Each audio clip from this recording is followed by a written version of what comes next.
2006년에 나온 김중혁 작가의 소설집 펭귄 뉴스를 읽었습니다. 저로서는 김중혁 작가의 첫 작품이기도 한데요.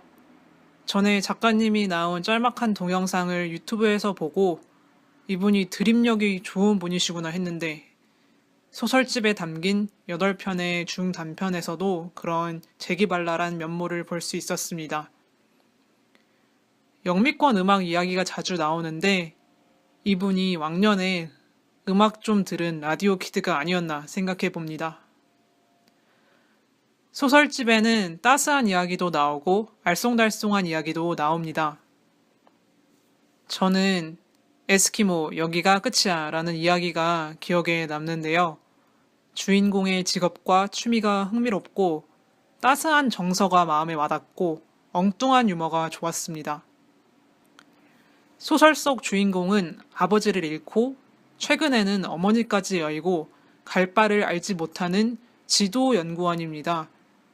이렇게 힘들어하는 조카에게 멀리 캐나다에 살고 있는 삼촌이 보내는 위로가 담긴 이야기입니다.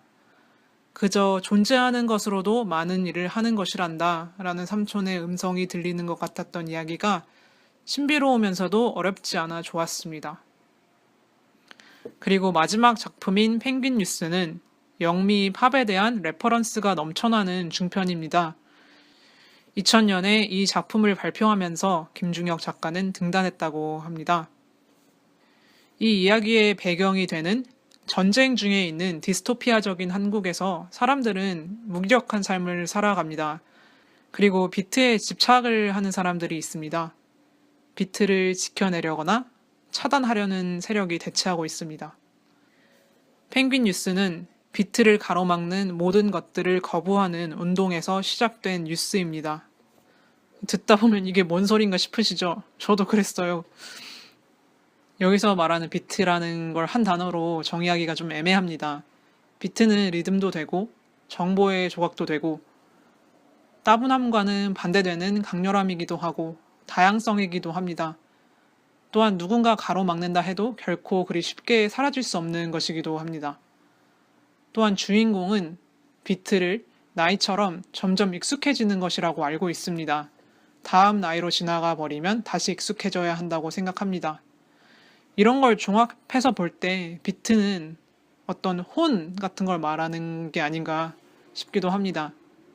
삶을 빛나게 하는 요소 같은 거요. 그래서 비트가 없는 소설 속 사회에선 사람들이 무기력하게 살아가는 것 같습니다. 우리가 살고 있는 현실과 비슷합니다.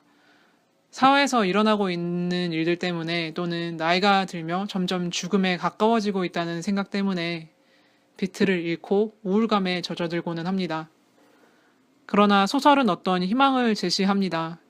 당신이 잃은 그 비트, 한때 당신의 마음을 쿵쾅거리게 하던 비트가 사라진다고 해도 괜찮다고 합니다.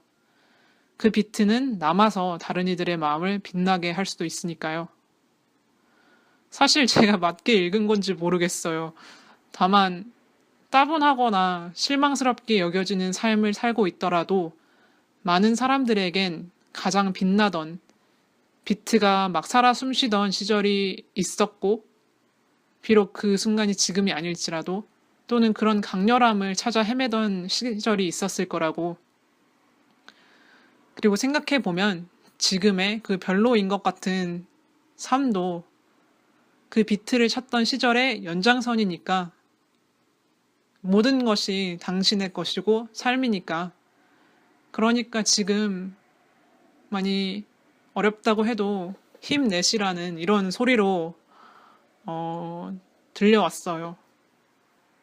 소설을 다 읽고 마지막에 실린 이수영 평론가님의 해설을 읽었는데 좀 난해했습니다. 쉽지 않은 단어들도 많고 저는 어휘력이 부족한 편이고 명쾌한 설명을 바라며 읽기를 시작했으나 얼마 안 있어 나는 누군가 여긴 어딘가 이런 세계로 점점 가는 듯한 느낌을 받았죠.